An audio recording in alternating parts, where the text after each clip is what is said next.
저번 시간부터 살펴본 요셉의 두 아들 에브라임과 므낫세 그리고 요셉 이 세 명에 대한 영적 교훈은 같이 세트로 놓고 바라봐야 된다라고 말씀을 드렸습니다. 므낫셋은 우리가 성경을 읽다 보면 그냥 므낫세 이런 표현도 있지만 므낫셋 반지파라는 표현을 훨씬 더 많이 보게 됩니다. 성경을 조금 많이 읽으신 분들은 방금 제가 이제 하신 말씀을 이제 이해를 할 것입니다. 여호수아 이후에 땅을 분배받는 과정 가운데서 다른 지파보다 유독 므낫세는 반지파라는 표현을 쓰는데 이 반은 50%라는 말이죠. 이 므낫세 자체의 뜻은 나무라는 뜻이 있는데 나무라는 것이 이렇게 가지가 갈라지듯이 그래서 가나안 땅, 팔레스타인의 땅의 그 분배된 지역을 가만히 보면 이 요단강을 중심으로 다른 지파는 이렇게 자기 영역이 다 있는데 므낫세만 요단강을 중심으로 서쪽에도 있고 동쪽에도 있습니다. 자기의 땅이. 그래서 서쪽으로 들어가는 것이 50%, 요단 동쪽에 있는 것이 50%. 이렇게 그 영역을 차지하고 있는 모습을 보게 됩니다. 우리가 알다시피 저번 시간에 요셉은 두 아들을 낳았고 므낫세는 형이었고 에브라임 동생이었는데 에브라임의 뜻이 이제 창성함이었고 므낫세는 이제 잊어버림이란 뜻 아니었겠습니까? 창세기 41장을 잠깐 다시 한번 본다면 거기 46절에 이렇게 되어 있습니다. 요셉이 애굽 왕 바로 앞에 설 때에 30세라 그가 바로 앞을 떠나 애굽 온 땅을 순찰하니 애굽 7해 풍년에 토지 소출이 심히 많은지라. 이 요셉이 이제 애굽에 살았다는 얘기를 하면서 그 밑에 이제 50절에 보니까 흉년이 들기 전에 요셉에게 두 아들이 낳았다. 51절에 그의 장남이 므낫세인데 1번 관주에 므낫세는 그 뜻이 잊어버림.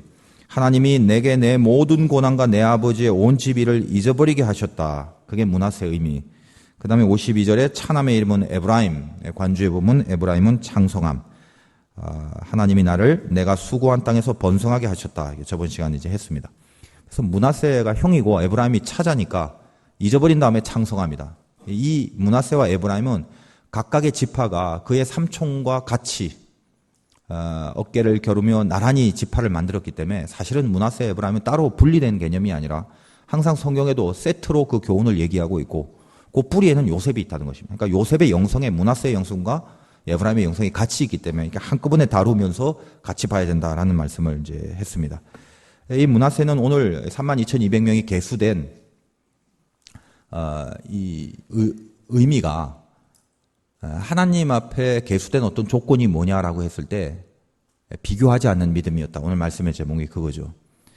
비교하지 않는 믿음으로 하나님 앞에 섰을 때 주님의 계수함을 받는다. 그런 얘기입니다. 오늘 우리가 인생 가운데 비교를 하지 않는다라는 게 참 어렵지 않습니까? 근데 비교하지 않는 믿음이라는 것은 결국 하나님 앞에 어떤 절대 가치를 붙잡고 살아가는 사람들은 비교로부터 좀 자유할 수 있는데 인생이라는 게 절대 가치를 붙잡고 살기가 굉장히 힘들죠. 다 상대적인 가치 때문에 그렇습니다. 자, 돈이 없어서 힘들다. 그게 진짜 없는 거냐? 옆 사람에 비교해 보니까 없는 거죠. 몸이 아파서 힘들다.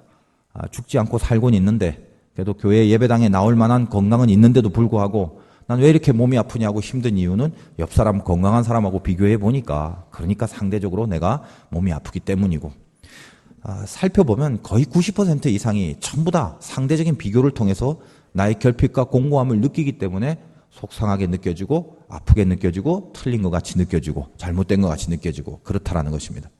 예수를 믿는다는 것은 내가 곧 길이요 진리요 생명이니 나를 따르라. 따른다. 길이라는 게 도거든요. 도.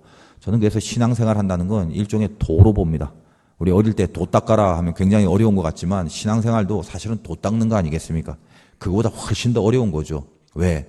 세상은 흘러가는데 세상 가치가 아니라 절대 가치인 하나님의 그 절대 가치를 붙잡고 세상에서 움직이지 않고 변절치 않고 버팅기고 지키고 가야 되니까 이게 이런 것처럼 어려운 게 어디 있겠습니까? 그래서 우리는 신앙생활 하면서 늘 이 절대 가치를 붙잡고 있으면 내 속에 이런 영적 긴장들이 늘 이렇게 생기기 마련이죠.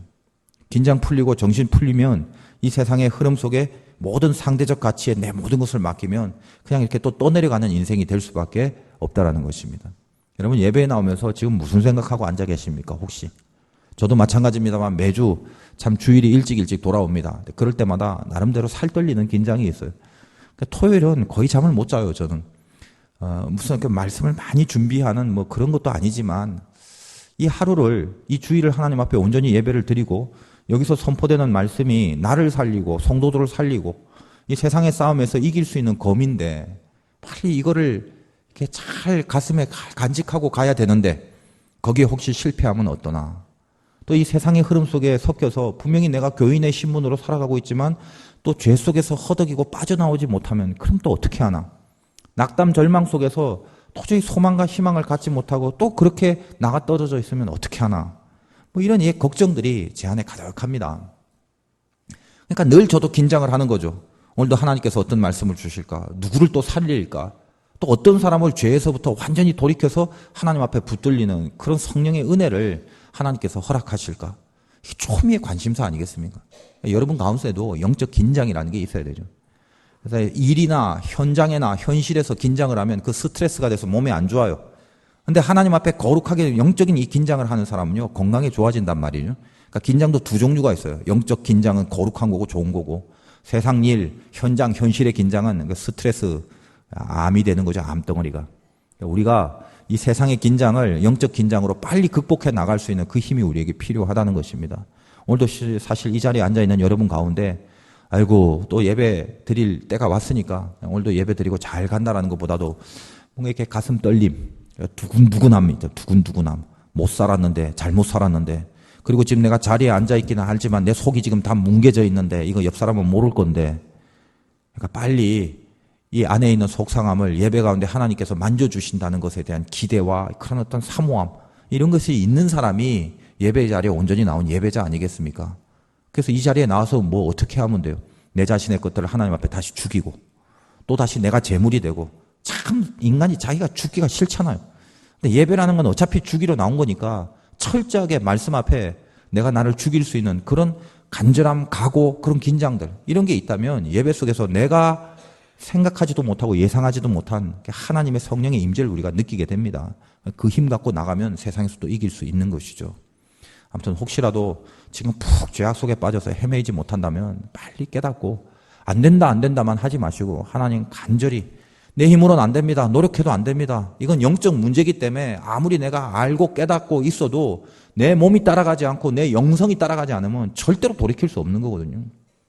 이 안에 왜 없겠습니까? 다시 한번 하나님, 여기 빠져서 헤어나오지 못하는 이런 비참한 몰골로 살게 하지 마시고 다시 정신 차리고 하나님 앞에 은혜에 붙잡혀서 다시 뛰쳐나갈 수 있는, 다시 돌이킬 수 있는 그런 은혜를 달라고 기도하는 그런 마음이 됐으면 좋겠다라는 거예요. 우리 안에 이만큼 영적 긴장이 필요하다는 것입니다. 반드시 긴장을 해야 되는군요. 절대 가치를 붙잡고 있으면 내가 제일 중요한 게 세상이 아니라 상대적 가치가 아니라 하나님이다라는 걸 생각하는 순간 내 속에서 그런 긴장이 끊이지 않게 유지가 됩니다. 근데 이걸 놓치고 세상을 흘깃흘깃 바라보면 전신의 비교가 되는 거죠. 물질도 비교되고 건강도 비교되고 입장도 비교되고 모습도 비교되고 환경도 비교되고, 그러는 순간 절대 가치는 다 사라져버리고 그때부터는 이제 완전히 헤매고 방황하는 똑같은 그런 사람으로밖에 살아갈 수 없다는 것입니다. 므낫세는 보이지 않게 깊은 영성이 있었단 말이죠. 원래 이 깊은 영성이라는 게 성경은요, 많이 언급된 사람일수록 좋은 사람이 아니라 교훈받아야 될 내용이 많은 사람이라고, 사실은. 근데 살짝 언급된 사람은 비중이 없어서가 아니라 흠잡을 데가 없어서, 그래서 하나님의 언급만 한 거거든요. 그런 사람은 얼마나 많습니까? 그 중에 므낫세도 대표적인 걸. 여러분이 알고 있는 성경 상식선에서 좀 예를 든다면 아브라함, 이삭, 야곱, 요셉, 이 4대 거장들. 근데 가만히 보면 아브라함 얘기 많고 야곱의 얘기 얼마나 많습니까? 얼마나 많은 건 이유가 딴 게 아니에요. 야곱이 위대해서가 아니라 지독하게 하나님 속을 새겼던, 지독하게 변화되지 못했던 종자거든요. 그러니까 평생을 지고집처럼 살다가 막판에 이제 하나님 앞에 돌아왔던, 참으로 깊은 곳에서 하나님과의 산전수전을 다 겪었던 자인지라 할 말이 많은 거예요. 야곱을 통해서 하나님이 우리에게. 근데 아브라함이나 야곱이나 요셉은 할 말이 많은데 슬쩍 지나간 사람, 이삭 같은 사람. 여러분, 이삭 그러면 아브라함의 아들인 것만 알고 모리아산에서 아브라함이 죽일 때 가만히 있었다는 거 외에 아는 거 하나도 없잖아요. 그만큼 이삭의 얘기는 별로 없어요. 근데 별로 없는 이유가 뭐냐면 그 이삭이 위대한 거예요. 숨어 있는 것 같고 드러나는 것도 없어요. 그런데 흠잡을 데가 없어요. 가장 밑바닥에서 끝까지 하나님 앞에 순종했던 사람으로 있는 그것. 이게 엄청난 사람이거든요.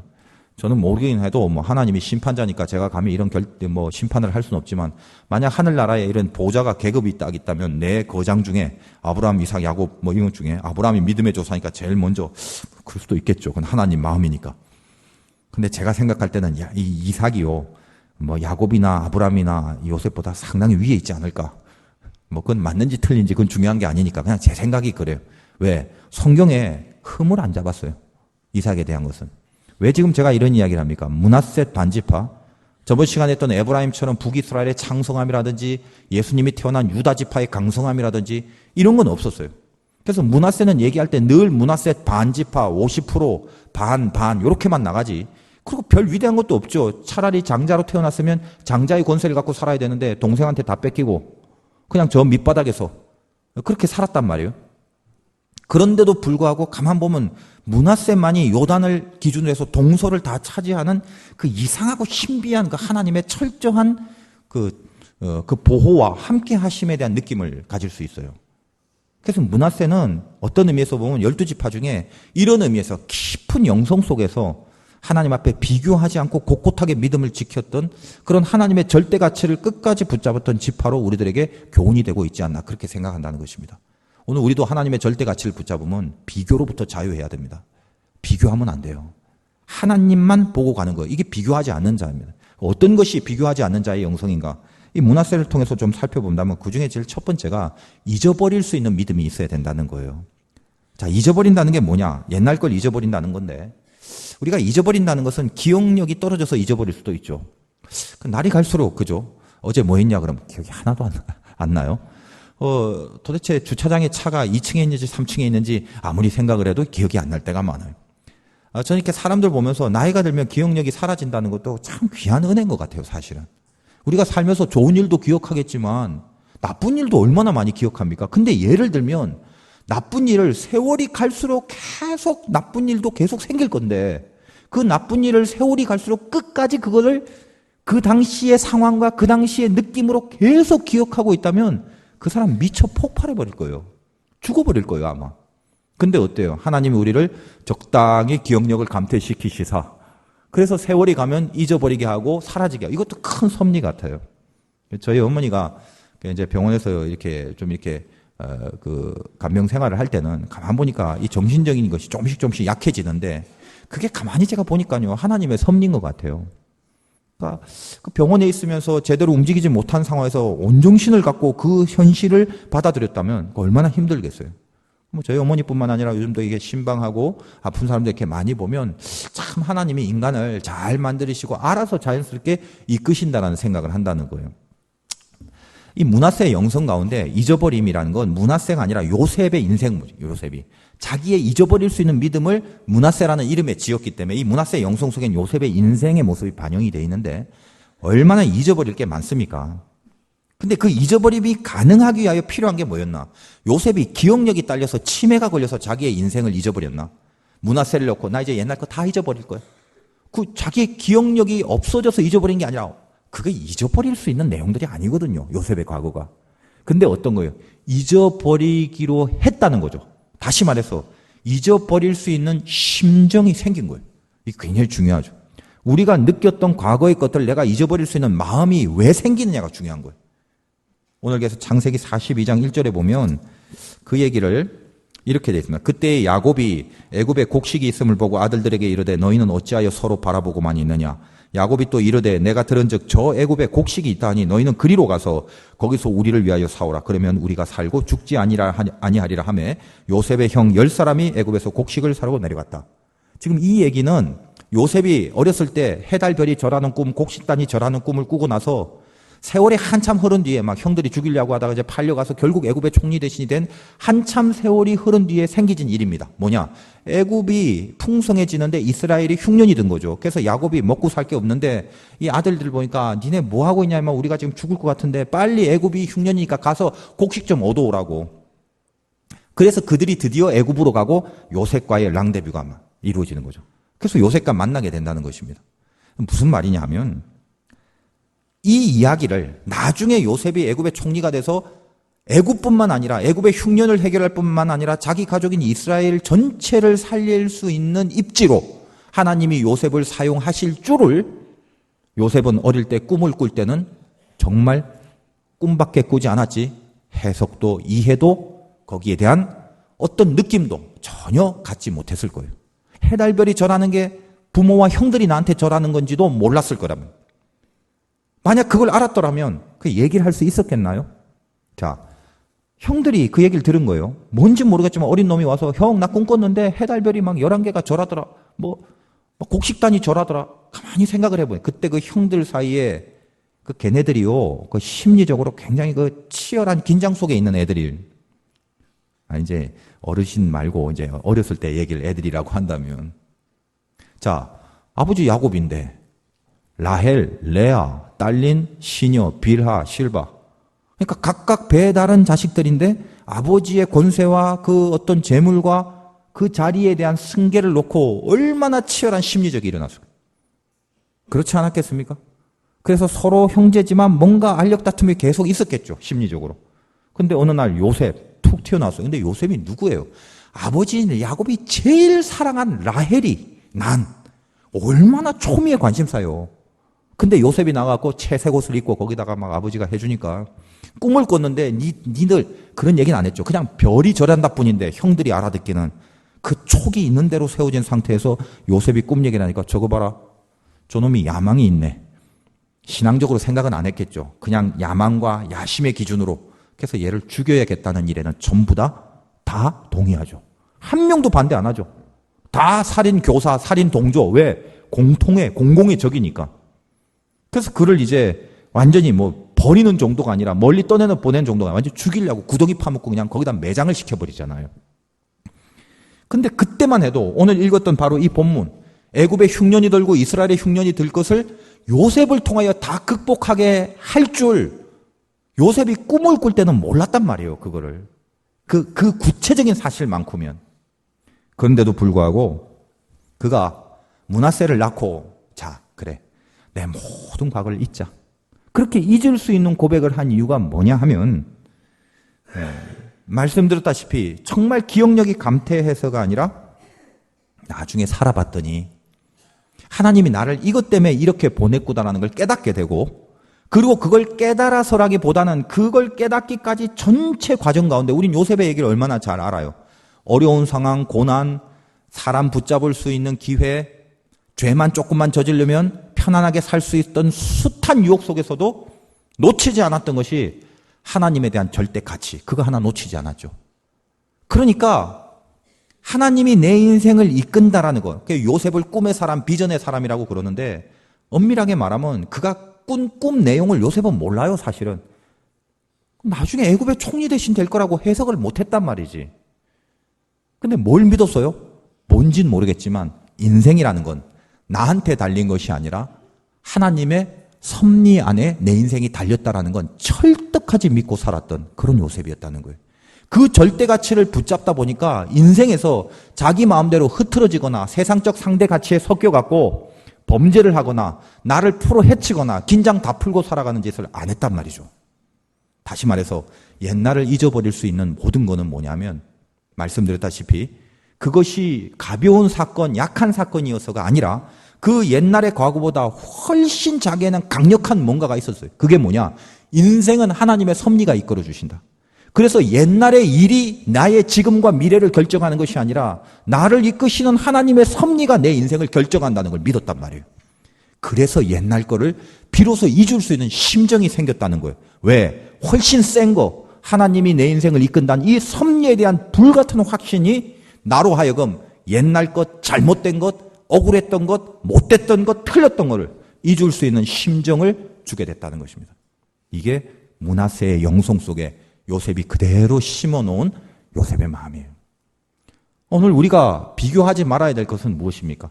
아, 나는 왜 이렇게 돼? 나는 왜 이렇게 뭐 자꾸 틀려져? 왜 이렇게 안 돼? 그래서 옆 사람, 주위 사람, 이 세상의 시국과 흐름 이런 걸 보는 것이 아니라 하나님이란 절대 가치를 붙잡을 수 있는 그 방법 중에 하나가 뭐냐면 나의 모든 것들, 옛 것들을, 잘못된 것들을 잊어버릴 수 있는 심정을 갖는 거예요. 하나님의 섭리에 대한 불같은 믿음 때문에 그런 거죠. 어떤 사람들은 이렇게 얘기를 해요. 아, 그 형들이 있었으니까 요셉이 그 애굽의 총리 대신이 된 게 아니냐. 어떻게 보면 형들이 하나님의 큰 예정의 섭리 가운데 역할을 잘한 게 아니냐. 뭐 이런 그 잘못된 좀 신학적 이론을 갖고 있는 사람이 많아요. 장로교인들 중에 그 예정론을 좀 강조한 사람은 또 극단적으로는 이런 얘기를 해요. 가룟 유다 같은 사람도 굉장히 그 좋은 평가를 한단 말이죠. 왜냐하면 유다가 없었으면 어떻게 예수님께서 십자가에 달려 돌아가실 수 있었겠나. 뭐 이런 생각을 하게 되고 또 그런 뭐 생각을 조금씩 하는 우리 성도님들도 있어요. 근데 명심해야 될 게 이게 조금 어려운 말일 수는 있습니다만 사실 언급을 안 하려고 하다가 우리 화도교회 성도님들은 이제 수준이 있으니까 제가 이것까지 좀 언급을 해 드릴게요. 가룟 유다가 없었으면 예수님이 뭐 십자가에 못 박히지 않았을까요? 그래서 가룟 유다는 자기 역할을 잘한 사람입니까? 아니죠. 그는 죄인입니다. 그러니까 제가 말씀드리는 건 왜 옛날 걸 잊어야 되냐? 옛날에 죄를 지었던 큰 사건을 당했던 무슨 잘못된 게 있든 이걸 다 잊어버리는 건 잊어버려도 된다라는 게 아니라 핵심이 잊어버려서 다 없어지는 게 아니라 이거보다 더 센 하나님의 섭리에 붙잡히면 이 섭리가 옛날에 나의 잘못, 죄, 사건, 억울한 것들을 다 합력해서 선으로 이끄는 방법으로 하나님이 이용하신다는 거예요. 이게 잘못됐고 잘못이 있는 게 아니라 유다는요, 벌 받았잖아요. 뭐 요셉의 형들 왜 벌을 안 받았습니까? 그러니까 잘못한 거에 대한 벌을 분명히 받는 거예요. 가룟 유다가 잘했어, 박수 쳐. 하나님이 다 이렇게 시켜서 한 일이니까 그런 거야. 천만에요. 그는 어때요? 나중에 결국 회개도 안 하고 혼자 후회만 하다가 후회와 회개는 다르죠. 베드로는 예수님을 배반했지만 회개를 통하여 돌이켰죠. 내가 이러면 안 되겠다. 그렇게 결단을 한 게 회개고 유다는 후회만 했단 말이죠. 유다 인생 속에 회개는 없어요. 그래서 사도행전 보면 자기가 스스로 자살하여 내장이 터져 나와 피바시라는 아겔다마라는 그 사건이 나오지 않습니까? 벌을 받은 거죠. 그러니까 잘못된 건 잘못된 거예요. 우리도 살아오면서 예를 들어 죄를 저질렀던 잘못이 있다면 거기에 대한 벌을 분명히 받는 것이고 죄에 대한 것을 우리는 분명히 치룬단 말이에요. 그런데 하나님이 우리가 죄를 지었을 때 그 죄에 대한 벌을 내리더라도 섭리에 강하게 붙잡히면 그 벌이 나를 죽이고 아프게 하는 것의 목적의 벌이 아니라 나로 하여금 새롭게 일어날 수 있는 그런 교훈으로 또 그런 훈계로 나를 연결시키는 그런 벌을 내리시는 거죠. 이 귀한 차이가 있다는 걸 명심하셔야 됩니다. 그 얘기를 제가 아무튼 덧붙여 하면서 므낫세를 낳고 나서 이제야 이 나로 모든 고난과 지금까지 내가 당한 모든 일을 잊어버리게 하셨다. 아까 성경 말씀처럼 그렇게 이야기를 한 것은 정말 그 깊은 곳에 다 돌아봤더니 인생은 섭리 하나를 믿는 거 그거였구나. 내 삶은 마음의 경영이 나에게 어떻게 있을지 몰라도 결국은 발걸음을 인도하시는 분이 하나님이라는 걸 믿고 그 인도함을 당하는 과정이 전부 하나님 앞에 붙들린 인생이니까 한치라도 한순간이라도 긴장 늦추지 않고 내 마음에 주님이 원하시는 마음 또 주님이 싫어하시는 마음 뭔가 이걸 잘 속에서 분별하고 견주어서 하나님이 원하신 마음을 탁탁 선택해가는 과정을 겪었더라는 것입니다. 이게 우리에게 필요한 긴장이라는 거죠. 요셉이 뭐 시간 다 지나서 뭐 기억력이 상실해서 과거를 잊었겠습니까? 한번 생각해 보세요. 형들한테 죽음을 당하려고 구덩이를 깊이 팠잖아요. 그 안에 들어갔잖아요. 저도 옛날에 그 시험 삼아 관을 하나 만들어 놓고 말입니다. 그때 뭐 수련회인가? 한 번씩 들어가 보는 거예요. 섬찟하죠. 들어가기도 싫더만. 한번 들어가 봤어요. 저는 이제 몸이 좀 크잖아요. 근데 그 조그만 관에 들어가니까 쬐여갖고 막 숨이 칵칵 막히더라고요. 한 10초도 못 있겠어요. 우리 인생이 결국 그렇게 되는데. 근데 요셉은 시퍼렇게 살아있는데 죽이려고 구덩이를 파놓고 거기다 밀어넣었으니 그 안에 그 어릴 때의 그거를 어떻게 잊어버려요, 그거를. 잊을 수 없는 거거든요, 그거는. 형들한테 죽이려고 했죠. 노예로 팔려갔죠. 하나님 앞에 의롭게 살려고 했는데 조금만 범죄하고 조금만 죄 지으면 금방 편안하게 살 수 있는데 보디발의 아내의 유혹도 있고 뿌리치고 물리쳤는데 상을 받기는커녕 다시 깜빵 생활하고 미치고 환장할 억울한 일 투성이라서 그냥 자다가도 벌떡벌떡 일어날 그런 사건밖에 없었겠죠. 그런데 어때요? 므낫세를 낳았다는 게 이미 시간이 이제 질려서 하나님의 깊은 섭리에 붙잡힌 삶을 살다 보니까 옛날 것들을 잊어버릴 수 있는 심정이 생겼더라. 여러분 잊어버리세요. 내 기억이 쇠퇴해져서 나중에 잊어버리는 그 잊어버림이 있기 전에 여러분 기억력이 살아있을 때 잊어버릴 수 있는 심정이 생기셔서 잊어버리세요. 그 축복이라는 것입니다. 내가 그때 그 사람 안 만났으면 이 생각 제발 하지 마세요. 내가 그때 그 일을 안 저질렀으면 그 생각 하지 마세요. 우리가 하나님의 섭리에 붙잡힌 다음부터는요, 그때 비록 잘못 선택한 걸지도 모르고, 그때 비록 잘못한 걸지도 몰라도요, 섭리에 붙잡히고 섭리에 대한 믿음만 분명히 있으면 다른 모든 것을 맞추어서 하나님이 결국은 그것을 디딤돌로 나를 세우시는 거로만 내 과거를 이용하신다는 걸 명심하셔야 돼요. 늘 말씀드리는 예화가 무엇입니까?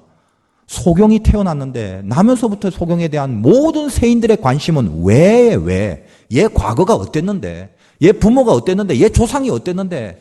무슨 사주팔자가 안 좋았냐? 조상의 묘자리가 안 좋았냐? 토종 비결이 안 좋았냐? 뭐 별의별 걸 다 따지죠. 그러나 예수님의 관심은 하나였지 않습니까? 네가 날 만났냐? 만났다면. 여기서부터 시작하는 거예요. 여러분도 우리가 날 때부터 소경이 왜 없겠습니까? 여러분 그렇게 물질이 없고 그렇게 가난한 데서 태어나서 평생을 돈 문제로 허덕이는 그런 인생이 있습니까? 예수님이 그 앞에 가서 누구 때문입니까? 왜 그럽니까? 그 옛날 일 그것 때문입니까? 라고 하고 있을 때 예수님이 그 우리를 만나시고 남들보다 아프고 태어나서부터 약한 부분이 있어서 그것 때문에 평생을 시달리는 혹시 그런 병마들이 우리에게 있는 자들이 있다면 이게 왜 그런지 왜 나만 이래야 되는지 라고 하고 있을 때 예수님이 그 병자를 만나게 되면 남들은 다 좋은 환경, 좋은 상황을 만나서 일사천리로 풀리건만 족족 내가 손을 대는 일 족족 그렇게 망할 수밖에 없고 잘못될 수밖에 없는 이 어떤 이 설명할 수 없는 이 억울한 이 삶의 자태들을 도대체 뭐 때문인지 왜 그런지 하고 있을 때 예수님이 그를 만난다면 날 때부터 소경된 그를 예수님이 만난 이후에는 이 모든 자들에게 하시는 주님의 말씀은 한 가지입니다. 그 이유가 뭔 줄 아냐? 과거가 아니다. 네 옛날 일이 아니다.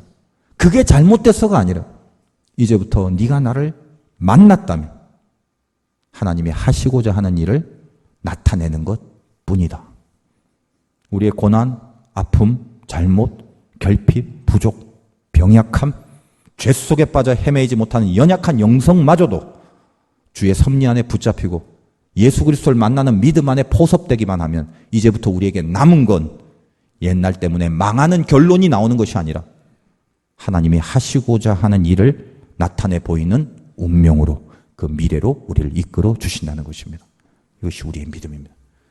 그래서 내 과거가 잘못되더라도 오늘 주님을 만나면 소망이 생기는 게 마땅한 것이며 내가 그때 죄를 저질렀을지라도 무조건 죄를 저질러도 된다는 건 아니라 그 말 하는 게 아니죠. 가롯 유다는 벌을 받는 겁니다.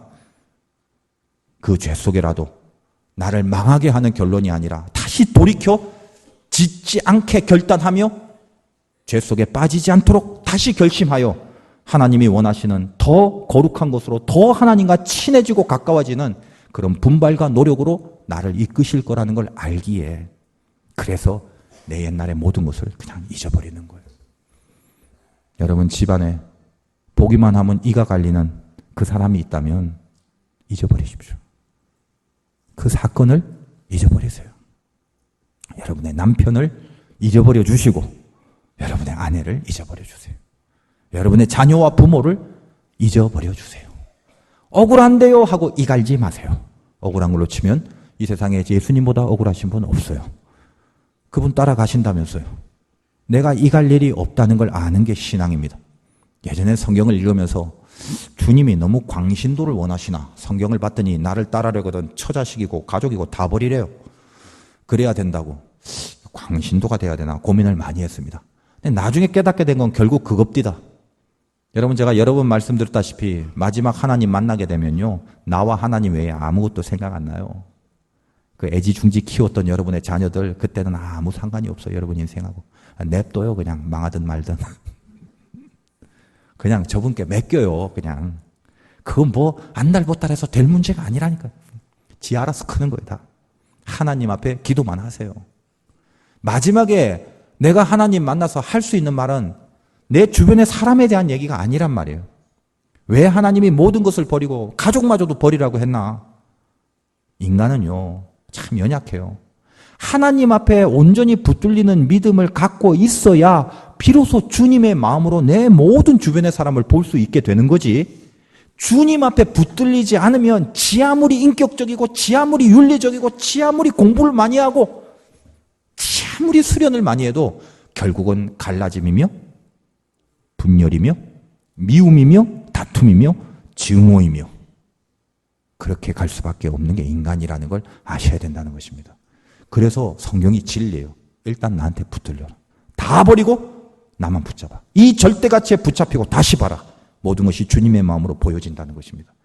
여러분의 남편을 잊어버릴 수 있고, 여러분의 아내를 잊어버릴 수 있고, 자녀와 부모를 잊어버릴 수 있고, 친인척을 잊어버릴 수 있고, 교우들을 잊어버릴 수 있는 좋은 의미에서 그들의 모든 나쁜 것들을 잊어버릴 수 있는 유일한 근거는 하나님이 여러분을 사랑하셔서 죄를 용서해 주셨고, 그리고 여러분의 삶은 그런 만남과 그런 상황으로 말미암아 벌어질 인생이 아니라 전적으로 여러분이 어떻게 하나님 앞에 마음가짐을 갖고 있느냐를 바라보시고 이끄시는 주님의 손길 속에 우리 인생이 달렸음을 알고 있기 때문에 비로소 그 잊어버림이 가능한 것입니다. 요셉 보세요. 하나님의 손길 속에 구덩이 속에서 죽게 된 입장이었는데도 애굽의 총리가 되죠. 할 일을 주시죠. 하나님이. 다 잊어버릴 수 있는 심령이 생긴 거예요. 섭리에 붙잡히니까.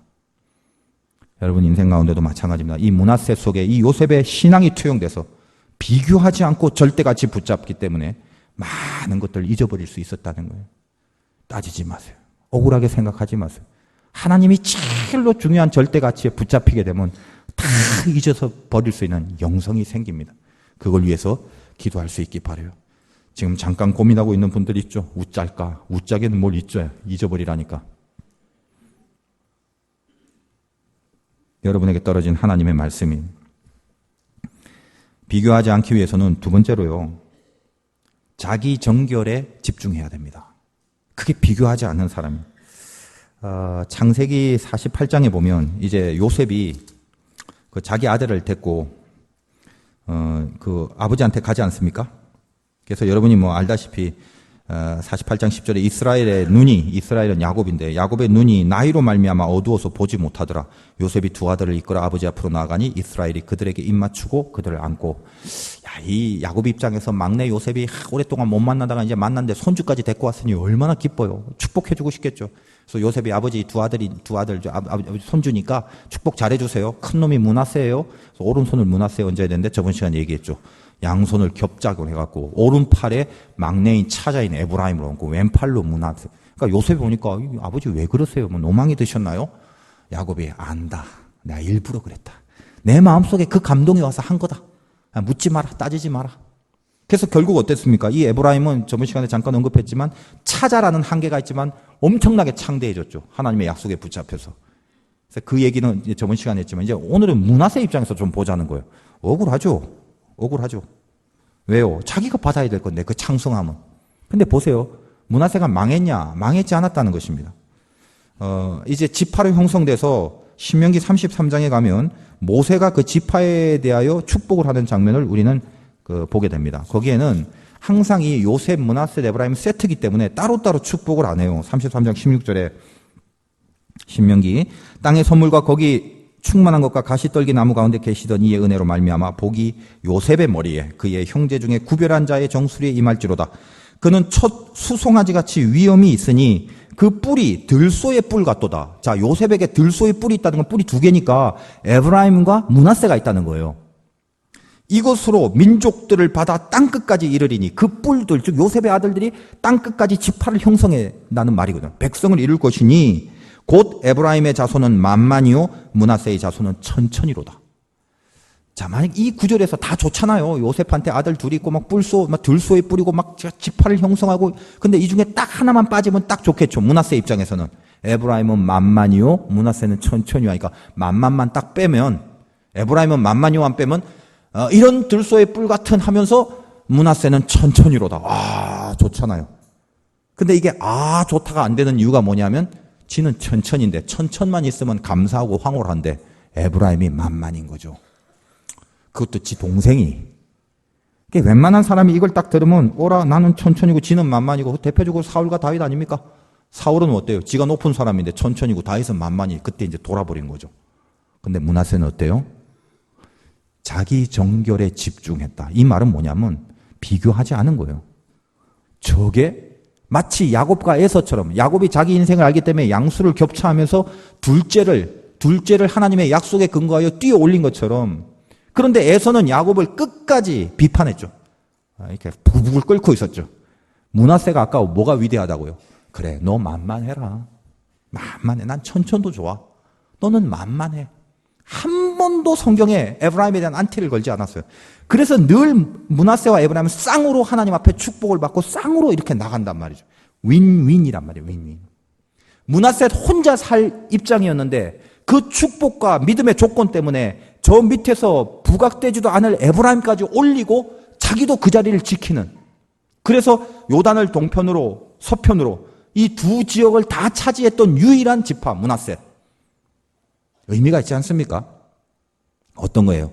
므낫세의 초미의 관심은 네가 나보다 얼마냐가 아니라 내 자신의 정결에 집중을 했어요. 하나님이 나를 천천으로 생각한다면 그 천 안에서 나의 할 도리를 다하겠다, 이거죠.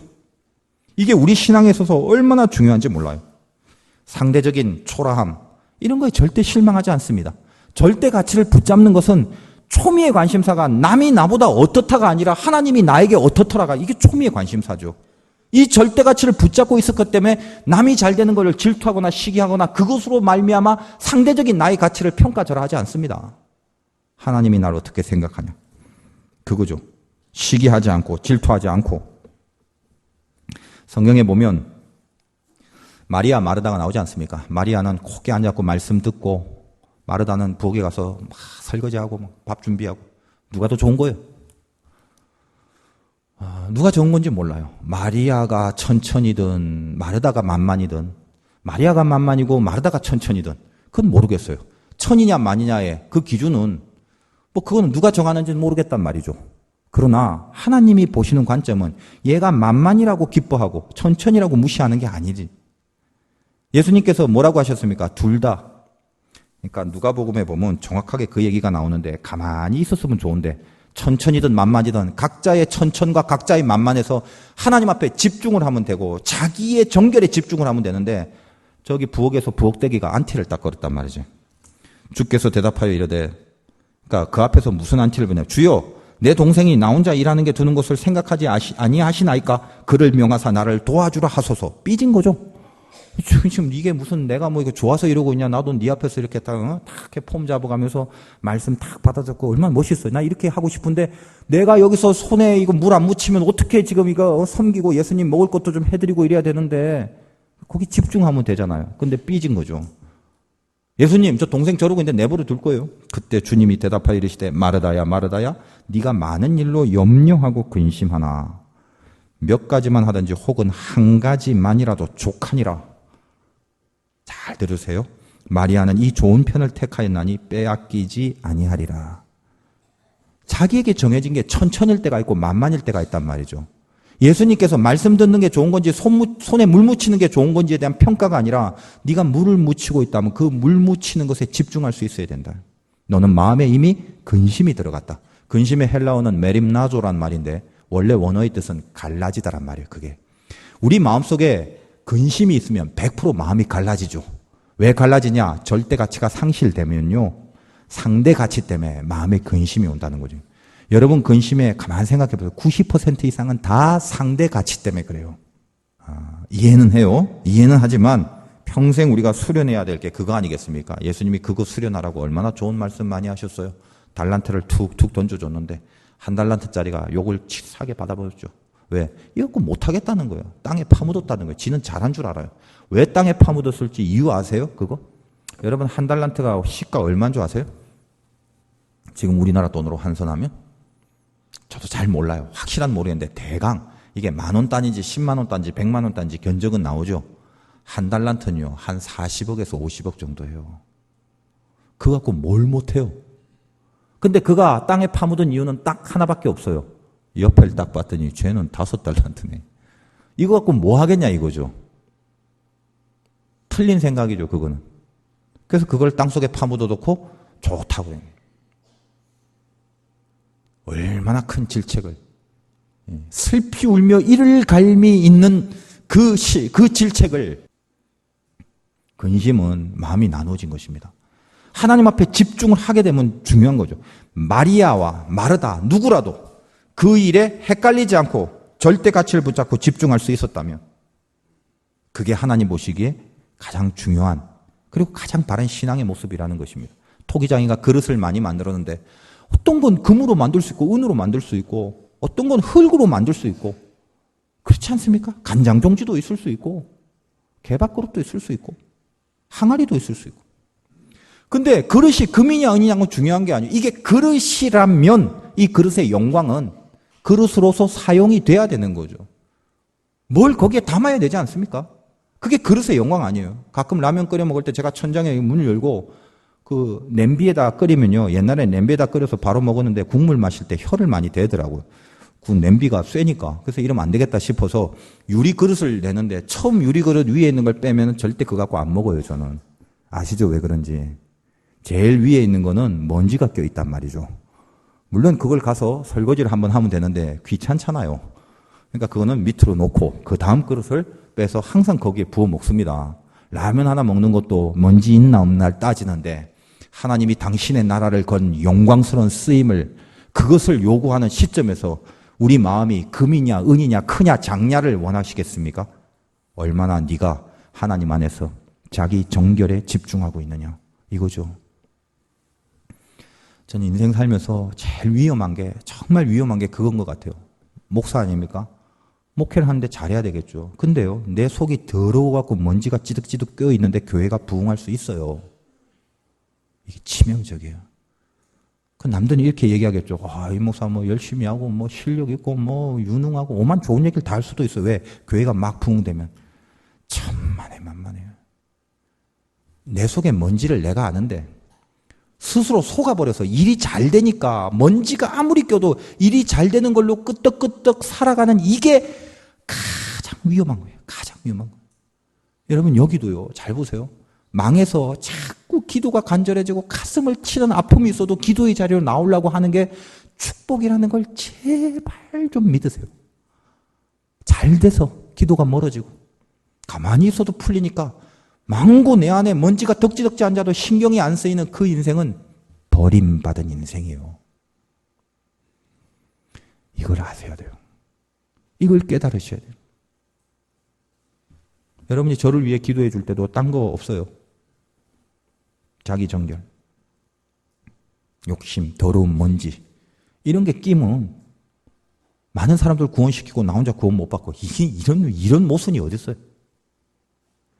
하나님 제일 중요합니다. 여러분 인생 가운데도 하나님이 나를 어떻게 쓰시냐, 나라는 그릇에 당신이 담겨질 건가? 이게 중요한 거죠. 그게 구유면 어때요? 예수님이 그 안에 들어가면 세상 천지의 박물관에서 그 구유 팔면 아마 제일 비쌀걸요? 금으로 만든 구유보다 예수님 누인 구유 그거 발견하면 그게 제일 비쌀 것 같아요. 뭐가 들어갔냐 이 싸움 아니에요. 뭐가 들어갔냐.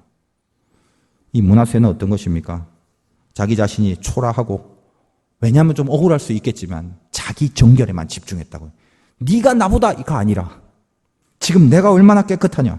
그래서 출애굽기 28장 19절에 보면 이 문화세 보석이 100만호라는 건데 아가테라는 원어를 씁니다. 저는 뭐 보석 잘 모르니까 찾아봤더니 굉장히 강철보다 강한데 이게 녹이 나지 않는데요. 그래서 녹이 나지 않기 때문에 그냥 오래 두면 오래 두는 시간, 오래 둘수록 좋은 재질이 된다는 거죠. 뭐 건드리거나 무슨 포장을 하거나 뭐 엄청나게 깎거나 이렇게 안 하고 그냥 가만히 오래 뒀는데 오래 둘수록 좋은 보석이 되는 거.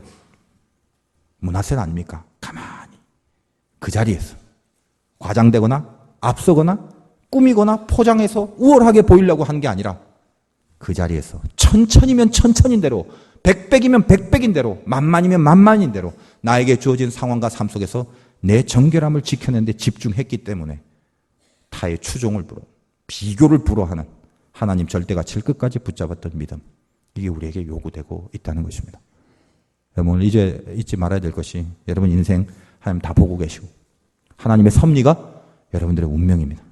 그러니 그냥 맹하니 영적 감각 다 무뎌지게 살지 마시고 보이지 않는 이 치밀한 영혼의 움직임과 이 치밀한 영혼의 싸움이 오늘도 하나님이 우리의 인생을 이끄시는 조건이 된다는 걸 명심하십시오.